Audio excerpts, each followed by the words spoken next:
I can retire right now and be in the Hall of Fame. He couldn't. You know, like everything that I've accomplished, he's still trying to accomplish. You know. Do you not think Spence will be in the Hall of Fame? Right now? No, how? Yeah, he's right, dude. He's right. How? You know, like he fought in one division. You know, never unified the belts. He unified. Did unify? You know, IBF. He unified. Yeah, nah, he's nice as hell, but you know, I'm at the point in my career. The money right, I'll fight anybody. So Errol Spence and Terence Crawford recently went head-to-head during an Instagram Live, where Spence demanded their rematch and confidently promised that this time he would beat Crawford. Their first fight for the undisputed World Welterweight Championship included a rematch clause, making another showdown between them inevitable.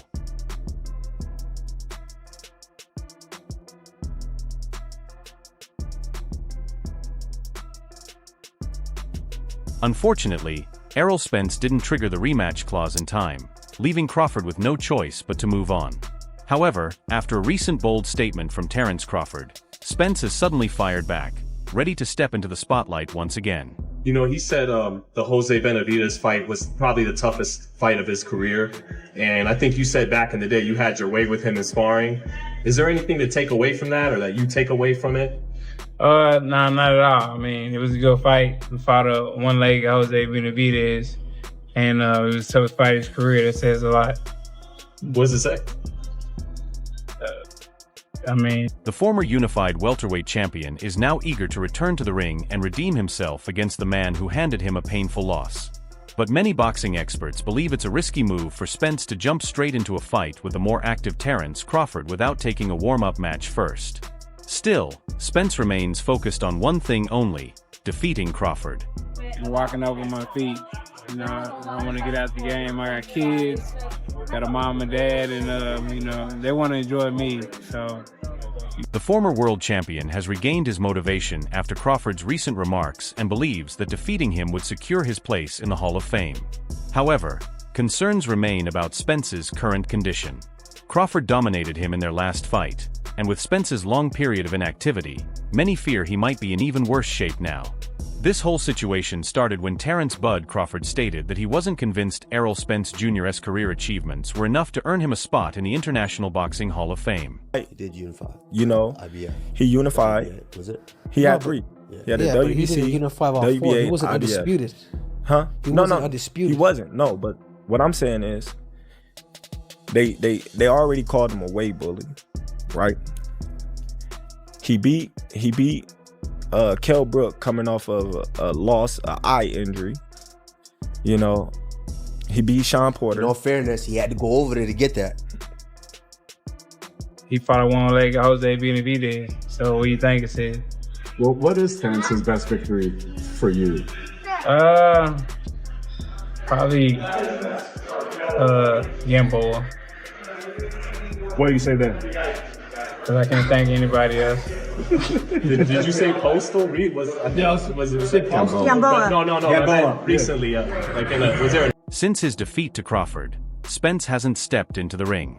Their long-awaited showdown at the T-Mobile Arena in Las Vegas was billed as an even 50-50 fight, but Crawford completely took control, dropping Spence 3 times in a dominant, career-defining win. Before that loss, the 28-1 former champion held 3 welterweight world titles and had impressive victories over top names like Kell Brook, Mikey Garcia, Sean Porter, Danny Garcia, and Yadenis Ugas. During an interview on 4 Pound Pound with Kamaru and Henry, Crawford spoke about Spence, saying he respected him and was a fan even before their rivalry began, and still is today. For his title, I'm fighting for a title, and there's a possibility. He win his fight, God willing. I win my fight, God willing. And there's a possibility right there. When I moved up to Spence's weight class, people started saying things like, "You haven't fought anyone. You're overrated." It felt like they were trying to downplay my accomplishments just to make him look better. But I'm not letting that happen, because if I chose to retire today, I'd still be a Hall of Famer. He wouldn't. Everything I've already done is what he's still trying to achieve. During the talk, Kamaru Usman asked me if I think Spence would make the Hall of Fame right now, And I said no, how could he? Henry Cejudo agreed, and I explained that Spence only fought in one division. Yes, he unified titles and held 3 belts, but he never became undisputed. He beat Kell Brook after a loss and an eye injury, then Sean Porter. I'm not trying to disrespect him, but honestly, with what he's done so far, I don't think his record earns him a spot in the Hall of Fame yet. Is there ever a possibility where you would rematch Errol Spence? Or is he in a position where he needs to win again before that makes sense for you? The possibility is there. At 41, Crawford cemented his place in boxing history on July 29, 2023, when he beat Spence to become the undisputed welterweight champion. It was his second time capturing all 4 major titles in a division. He first did it at super lightweight against Julius Ndongo in July 2017. Since earning his first world title at lightweight in 2014, Crawford has dominated every division he's entered. Most recently, in August, he stepped up to super welterweight and defeated Israel Madrimov to win the WBA world title. You know what I mean? That's a good win. Like, I don't want to sound like I'm hating on him or, I understand things like that, but I honestly don't know if he make it to the Hall of Fame with the accolades that he didn't got right now. Before that historic win, the 35-year-old WBO champion dominated Spence, knocking him down 3 times before the referee stopped the fight in the 9th round. The victory made Crawford the first boxer ever to become undisputed champion in 2 different weight classes, taking Spence's WBC, WBA Super, and IBF titles in the process. I'm an overachiever. No one believed in me when I was coming up, Crawford said after the fight. Spence, 33, had entered the Las Vegas match unbeaten in 28 fights, marking his 8th straight world title appearance.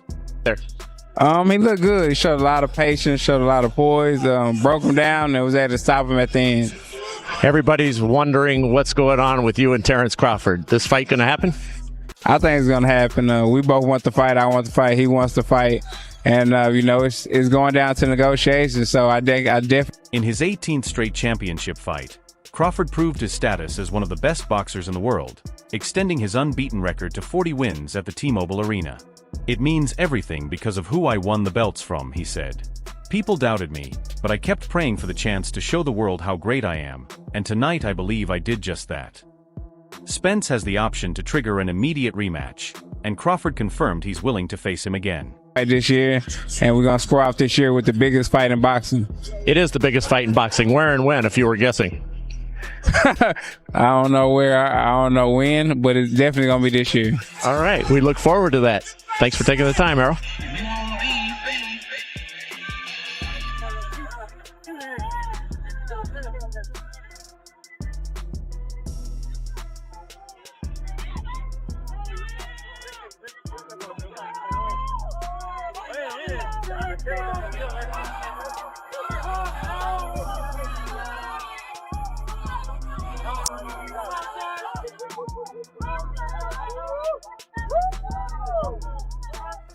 Of course the public will buy it, Crawford said. If the rematch happens, I'm sure everyone will come out and support us again. Despite being the unified champion, Spence entered the ring first after losing a coin toss at Thursday's press conference, which gave Crawford the right to choose his position. Spence, dressed in black and white with red trim, walked second for the first time since defeating Kell Brook to claim his first world title in 2017. The atmosphere inside T-Mobile Arena was electric, with Crawford fans clearly outnumbering Spence supporters. The crowd erupted when American rap icon Eminem appeared through the smoke, walking out with Crawford, who wore all black and carried a fishnet over his shoulder. And there they are, ladies and gentlemen, it's the main event of the evening. Brought to you by Premier Boxing Champions, 12 rounds of boxing for the undisputed welterweight championship of the world.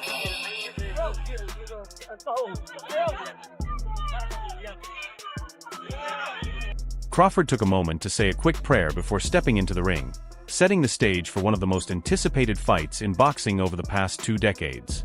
The opening round was cautious, with both fighters sizing each other up and avoiding major exchanges. In the second round, Spence began to land shots behind his jab, but Crawford was clearly waiting to unleash powerful counters. One punch barely missed Spence's face before Crawford connected moments later, dropping him with a sharp counter 1-2. Spence staggered but quickly got back on his feet, only for Crawford to land another solid right hand just as the round ended. Definitely, it was exciting. The whole build up to it and leading up to it too. So it's something that I wouldn't change for nothing. And I'm definitely open to the rematch, and hopefully it'll be at 154 pounds. Crawford's speed and timing began to frustrate Spence, who tried to take control in the third round but couldn't keep up. Crawford's counters landed again and again, leaving Spence struggling to find a rhythm. In the fourth, Crawford caught him with a clean uppercut, then followed up with a series of sharp hooks before landing a powerful left hand that sent blood streaming from Spence's nose. By the fifth round, Crawford was completely in command, carefully choosing his punches and punishing Spence with precise, damaging combinations. Errol Spence, the other welterweight champion, who watched that knockdown, put his hand to his face, and said, Spence tried to match Crawford's intensity, but his timing was completely off as Crawford switched gears and began pressing the action. After spending much of the fight expertly countering, Crawford was now the aggressor, walking Spence down and breaking through his guard with sharp jabs, powerful left hands, and quick uppercuts up close. By the halfway mark, Crawford was clearly dominating, at least 5 rounds ahead, including a knockdown round scored 10-8. But he wasn't satisfied. In the seventh, he allowed Spence to come forward before unleashing a devastating uppercut followed by a right hook that sent Spence to the canvas for the second time. Though Spence got up quickly, he was visibly shaken. Smelling the finish, Crawford went on the attack, driving Spence back into the ropes before landing another crushing right hook that dropped him again. The round ended just in time to save Spence, and it looked like the fight could have been stopped right there.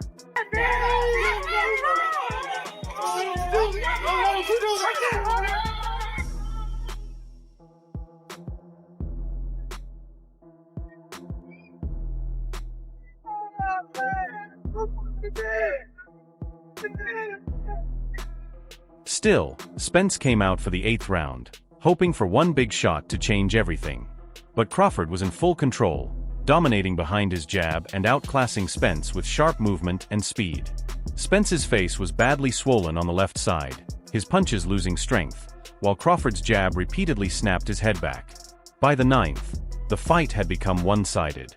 Crawford urged Spence to trade blows, and the brave champion obliged, but his shots were wild, while Crawford stayed composed and precise. A powerful right hook rocked Spence again, and as he tried to fire back with a desperate flurry, the referee stepped in to stop the fight, ending the punishment once and for all. Junior Terence Crawford, 4 tytuły, kategoria fundamentów Errola Spence'a Jr. w tym pojedynku. I raz ataki na razie lepiej wszedły w tę walkę z Pęka. Zobaczymy, czy tak to będzie wyglądało w tej walce. Dopiero drugie starcie. Robi się gorąco. Po raz pierwszy w karierze Errol Spence, ale to może być wielki spektakl. Teraz obija korpus Crawford. Cios tamtego knockdownu bardziej myślę. Crawford celebrated with pure joy after the win, dancing with his family once he made sure Spence was okay. Before the fight, he had said that whoever won could rightfully claim to be the best fighter in the world across all weight divisions. And after such a dominant showing, few could argue against him. Afterward, Bud surprised everyone by calling out Canelo Alvarez, a move that drew plenty of reactions online. Now 37, Crawford is expected to return to the ring in September, possibly moving up to super middleweight to challenge Canelo, depending on whether the Mexican star defeats William Skull on May 3rd and becomes a 2-time undisputed champion. Obviously, you're a guy that always wants to fight the best people out there. Even if you're on a layoff, always want to fight the best guys. We got a guy in Jaron Ennis right now who's killing everybody. Floyd is praising him, Roy Jones, everybody really. Would a part of you, and not looking past Terence, but would a part of you be like, yo, this kid is good, I gotta fight this kid? That's all for today. For the latest updates, news, and highlights from the world of boxing, make sure to subscribe to our YouTube channel. Don't forget to turn on notifications so you never miss out on our newest uploads. Thanks for watching. See you next time. Peace.